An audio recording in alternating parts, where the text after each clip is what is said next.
Tell me, how would you...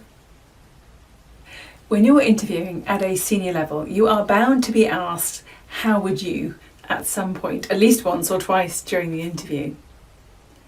Usually your answer is going to be a multi-step process. So, for example, Emma, tell me how you'd go about supporting the senior management team to deliver TEDx-style talks during the next year.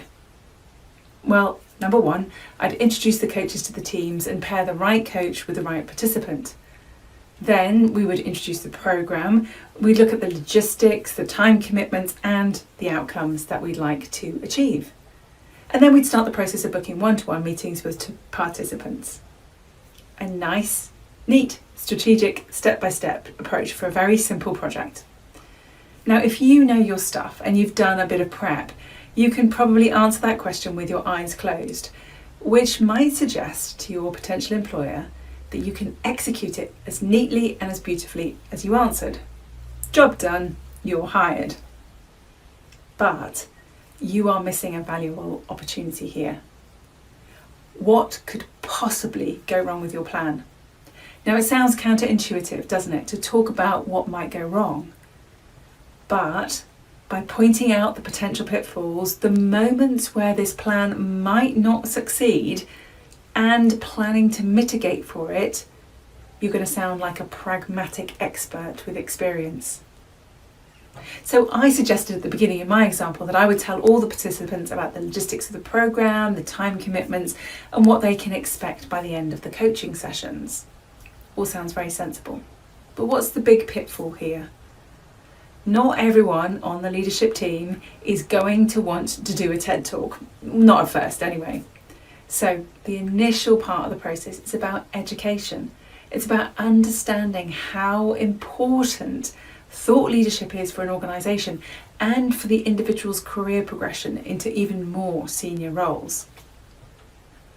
So our job will be to help the participants to discover their personal why for doing this, rather than just the organisational why, which might make cognitive sense, but not necessarily emotional sense.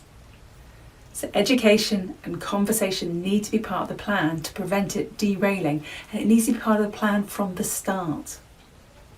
So if your new potential role requires you to make a build-out process, a product, a team, or a new revenue stream, when telling your potential employer how you're going to go about it, don't forget to tell them about the potential problems and what they're going to be and how you're going to mitigate them from the very start of the process. If they've already thought about this and these issues, you're going to sound like an expert, which is good. If they haven't thought about these issues before, then they are going to want to spend a lot more time with you and getting out your pragmatic thinking, so it's going to benefit their organisation. And that means it's much more likely they're going to offer you the role. If you would like to nail your interviews and land your dream role by being present, personable and persuasive, then we should definitely have a coffee chat to discuss how you can be more present, more personable and more persuasive in every interview that you do.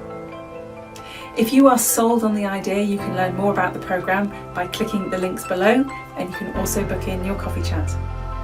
Take care, and we'll speak really soon. Bye now.